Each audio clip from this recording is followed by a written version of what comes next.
Hi guys! Hello Fire Sign Leo Aries Sagittarius. Welcome dito sa aking channel, Fire Sign Leo Aries Sagittarius. Alamin natin kung anong messages, vibration, gabay energy, para sa inyo. Ito ay general reading guys, so pwede kang makaresonate. Fire Sign Leo Aries Sagittarius. Dalawang reverse. Tingnan natin. The Lovers and Seven of Michael. Oh, wow. So, nakikita natin dito guys na medyo Fire Sign Leo Aries Sagittarius, meron kang relationship issues na hindi masyadong klaro.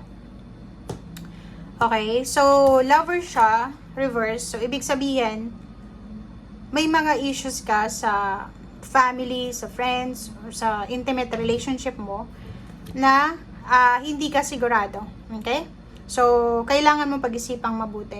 Kailangan planuhin, kailangan doblehin yung pag-iisip, decision making. And nakikita natin dito, may mga relationship na parang hindi masyadong deep na yung emotional connection ngayon. May mga Fire Sign Leo Aries Sagittarius na dati sobrang strong ng relationship nila, like mag-asawa, mag-boyfriend, mag-girlfriend. And posibleng dito mayroong hindi magandang pagkakunawaan or hindi maganda yung connection nila. Okay? Dito din sa Seven of Michael, so since naka-reverse siya, ganun na nga. Parang kung makikita mo dito, wala kang choices eh. Parang, kasi dito may choices to eh. It's either left or right. And sinasabi ni Archangel Michael dito na may choice ka na i-review lahat ng detalye. So, it's a decision making or it's a confirmation na sinasabi ng baraha sa'yo dito na parang wala kang choice ngayon. Wala kang choice or pwedeng nawawalan ka ng choice ngayon or nawawalan ka ng pag-asa siguro. Pag-asa yung nakikita natin din. Medyo nawawalan ka ng pag-asa or medyo hindi ka masyadong sigurado sa kung saan ka papunta. Okay? So, Fire Sign Leo Aries Sagittarius, especially yung mga Aries siguro, Aries and Sagittarius, mayroon kayong mga nangyayari sa buhay nyo ngayon na hindi kayo sigurado kung saan kayo papunta. Iwan sa relationship nyo, may mga asawa dyan, may mga boyfriend, girlfriend, parang iniisip nyo na, saan ba kami papunta ng relationship na to? And, eto ay napakahirap ng Seven of Michael na reverse. Kasi, 'di ba? Wala kang choice eh.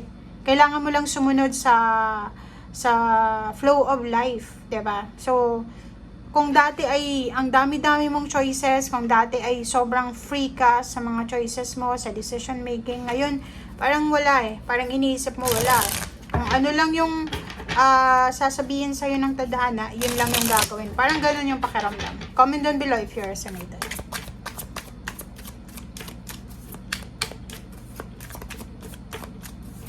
Fire Sign Leo Aries Sagittarius. Diba? Tingnan mo. Three of Air. Meron ditong mga Fire Sign Leo Aries Sagittarius na medyo nag-aalala, malungkot. Mayroong nag-aalala, mayroong malungkot, mayroong nahihirapan, mayroong nangangailangan ng tawad or gustong humingi ng tawad, ng pardon or ng forgiveness. May nagsisisi. Diba? And sinasabi ng baraha sa'yo, tingnan mo, Five of Earth, nakakaloka. Ang baraha mo, Fire Sign Leo Aries Sagittarius, is sobrang parang personal reading to. Tingnan mo, Three of Air, may isa ditong individual na sobra-sobra siyang malungkot. Sobrang umiiyak, sobrang malungkot. Nangangailangan siya ng tulong, ng forgiveness, or ng healing. It's either emotional healing, financial healing, spiritual healing, or kung ano pa man siya.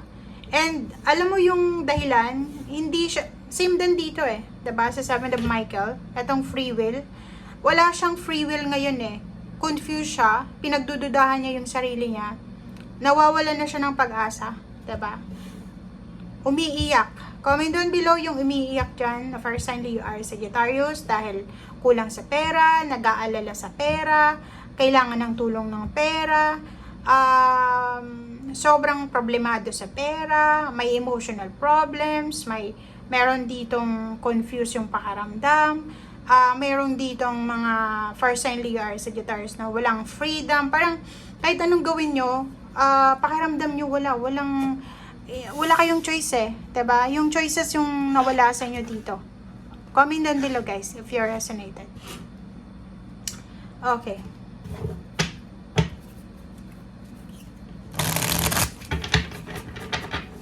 Comment down below yung mga first sign Leo or Sagittarius na pakiramdam nyo restricted kayo, pakiramdam nyo hindi kayo makalabas sa kung alma na pinagdadaanan nyo sa ngayon. Nangangailangan kayo ng pera, nangangailangan ng tulong ng pera, sa pera, nangangailangan din ng kalinga, 'di ba? Kung makikita mo dito, parang ikaw 'yan, nangangailangan ka ng kumbaga mga pagdamay galing sa mga taong mahal mo sa buhay. Pwedeng nawala ng trabaho, nawala ng relationship, nawala ng pera, kailangan ng pera, negosyo, nawala ng negosyo, or kano pa.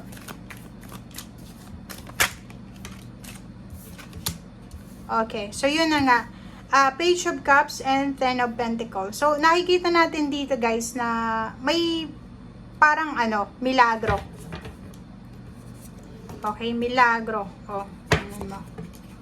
Diba? Sa konting tiis, konting tiyaga. Konting tiis, konting tiyaga lang. Yung kailangan mo sa ngayon. Okay, first sign Leo or Sagittarius, kung makikita mo may water sign, Pisces, Scorpion, Cancer dito, na pwedeng Earth signs, Virgo, Capricorn, and Taurus, na pwedeng mag-offer sa inyo ng tulong. Okay?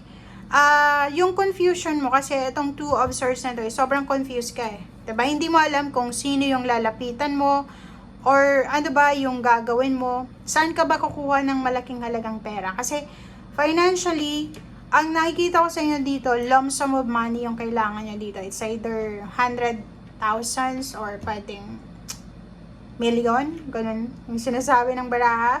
So, if ever kailangan nyo ng pera, may possibility dito na may mag-offer sa inyo ng pera. Or may tao na pwede mong hinga ng tulong. So, konting tiis, konting tiyaga, konting kalma sa sarili. Temperance, okay? Nandito ka sa Two of Swords. Parang ganun din to eh. 'Di ba? Itong Two of Swords parang overall na ito. Tsaka niyan.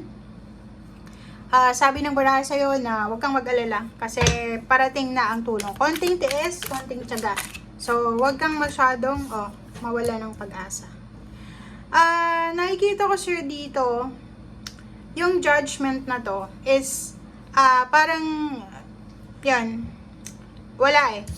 Reverse yung judgment. So, sa ngayon, wala ka pang pwedeng parang maging resolution siguro sa kung anong pinagdadaanan mo. So, nasa waiting time ka lang. Okay, waiting time, maghintay lang tayo. Etong Ten of Cups, siguro mayroon ditong mga first sign na pinagdadaanan nyo is family problems, hiwalayan, or mga financial problems ng family, or kung ano pa man. So, sabi ng baraha dito, huwag ka munang magdesisyon. Okay, magpasensya lang muna tayo, lie low muna tayo, kalma lang muna tayo. Kasi, overall, sinasabi ng baraha, ano man itong pinagdadaanan mo, nasa low situation ka man ngayon, lahat ng paghihirap, isipin mo lang yung kung ikaw ay nagpe-pray ng Holy Rosary, okay? Isipin mo lang na may sorrowful, may joyful, may luminous, 'di ba? So, may mga times na pinagdadaanan tayo, lahat ng tao dito sa mundo, may masaya, may malungkot, may hindi mo maintindihan. So, wala tayong control. So, dito sa barahang to, lalo na kung pera yung kailangan mo, wala kang control sa pera. Relationship, wala ka din control sa relationship. Pamilya, or decision making, or mga papeles, o kung ano man to na judgment from judge mismo, or kung ano pa man.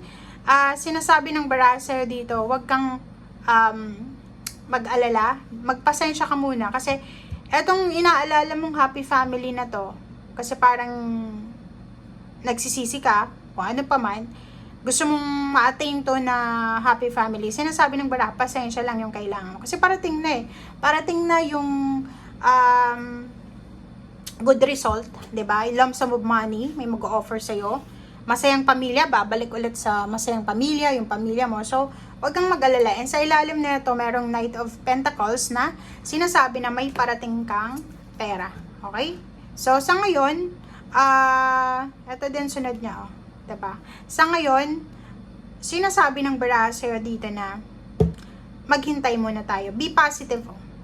Be positive. Oh, magkakasunod sila. Be positive. Nandito yung fire sign energy. Sinasabi sa inyo na maging malakas ka. Kasi yun ka eh, diba? Maging malakas ka, be strong, be courageous, pray. Yun yung pinaka-importante dito is prayers. And yung determination mo na makasurvive sa kung ano man tong pinagdadaanan mo sa ngayon. And prayers. Walang imposible sa Panginoon. Mag-pray ka kasi lahat pwedeng. Sa isang ganun lang ng Panginoon, mangyayari ang gusto niya. Okay guys, thank you for watching and see you again. Bye!